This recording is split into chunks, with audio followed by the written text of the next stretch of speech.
First read, Why Hillary Clinton Needs Barack Obama More Than Ever. First read is a morning briefing from Meet the Press and the NBC political unit on the day's most important political stories and why they matter. Barack's back, and why Clinton needs him more than ever. For the first time since the Democratic Convention 7 weeks ago, President Barack Obama is back stumping for Hillary Clinton. And she needs him more than ever, and we're not just talking about Clinton's absence from the campaign trail as she recovers from pneumonia. According to our most recent batch of NBC WSJ Morris state polls, Clinton is underperforming among key parts of the Obama coalition, Latinos and young voters. In our NBC WSJ Morris Nevada poll, for instance, Clinton leads Trump by a 65%-30% margin, plus 35 among Latinos, who made up 17% of the likely voters in the survey. But in 2012, Latinos made up 19% of Nevada's electorate, and Obama won them, 71%-24%, plus 47. In addition, the NBC WSJ Morris Nevada poll finds Clinton ahead of Trump 58%-30%, plus 28 among those 18 to 29 years old, and they make up 13% of likely voters in the survey. But in 2012, those 18 to 29 made up 18% of Nevada's electorate, and Obama won them, 68%-30% margin, plus 38. So Clinton here is lagging Obama's 2012 performance in both margin and the size of these voting blocks. And what does our NBC WSJ Morris poll of Nevada show overall? Clinton is ahead of Trump by just 1 point among likely voters, 45%-44%, when Obama won the state by 6 points, 52%-46%. Looking at Obama's numbers among key groups of the Democratic base. So there's little doubt that Obama can help Clinton, especially with the president's 58% job approval rating in the Washington Post ABC poll and 52% rating in August's national NBC WSJ poll. Indeed, just look at his approval rating among these key voting blocks in our last NBC WSJ poll. Among African Americans, 96% among Democrats, 90% among all non-whites, 77% among those 18-34, 58%. Where does Obama campaign today? He stumps for Clinton in Philadelphia, a city full of young voters and minorities, at 1:45 p.m. ET. Ivanka Trump is back on the trail, too. Ivanka Trump is back on the campaign trail with her father in Pennsylvania tonight, and the two will be highlighting child care tax deduction that Donald Trump unveiled several weeks ago, NBC's Hallie Jackson and Katie Tur report. Here's how CNBC wrote up the child care proposal from back in August. Trump unveiled some new details, including a pledge to exclude all child care expenses from taxation. That would create a substantial tax break for working parents, but further widen the deficit.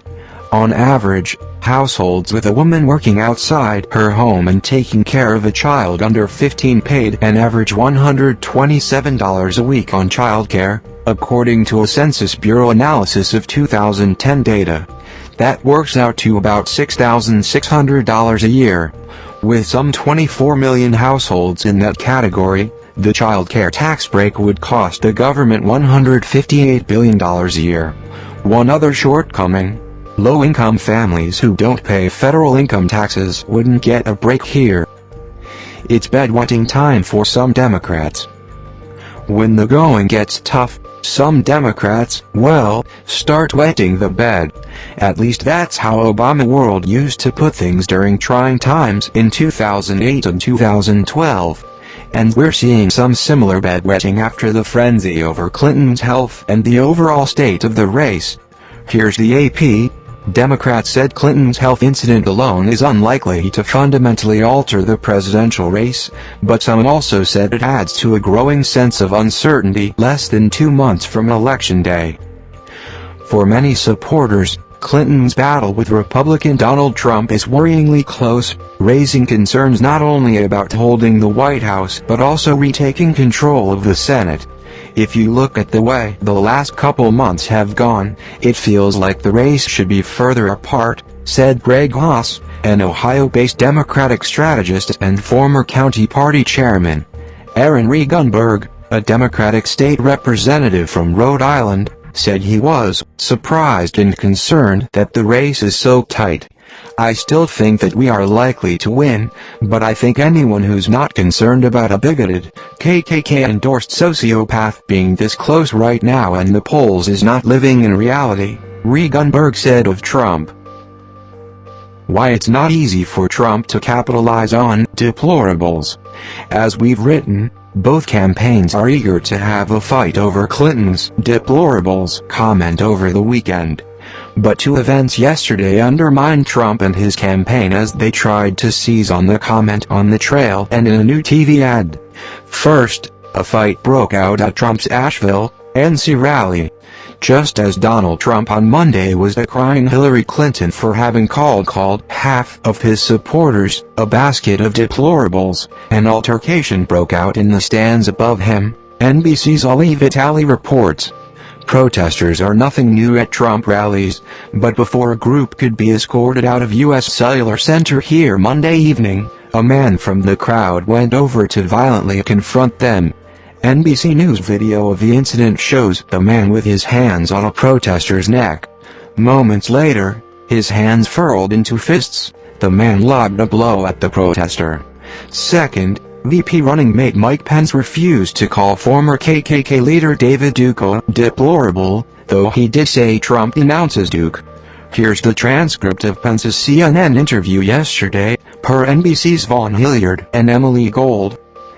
Pence, well, as I've told you the last time I was on, I'm not really sure why the media keeps dropping David Duke's name.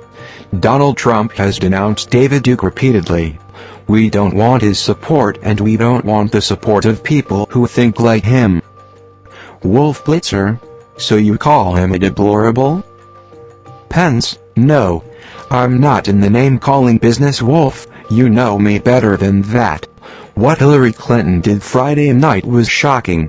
I mean, the millions of people who support Donald Trump around this country are not a basket of anything. Breaking down the details of Trump's new TV ad buy. Meanwhile, we have the ad spending details on Trump's new ad buy seizing on Clinton's deplorables comment. It's $2.3 million in 4 states, Florida, North Carolina, Ohio, Pennsylvania, from Monday through Friday. Florida, $953,000. Jacksonville, $61,000. Mobile, Pensacola, $18,000. Orlando, $295,000. Panama City, $18,000. Tampa, $135,000. West Palm Beach, $104,000. Cable, $321,000. North Carolina, $424,000. Charlotte, $148,000. Greensboro, $51,000. Greenville, Spartanburg, $31,000. Raleigh, $38,000. Wilmington, $17,000. Cable, $140,000. Ohio, $525,000.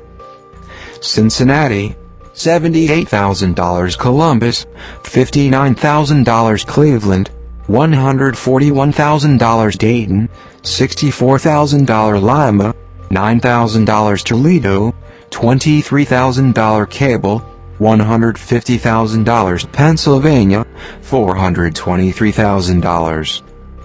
Harrisburg, $62,000. Philadelphia, $92,000. Pittsburgh, $123,000. Cable, $145,000. Clinton camp responds to Trump with its own ad.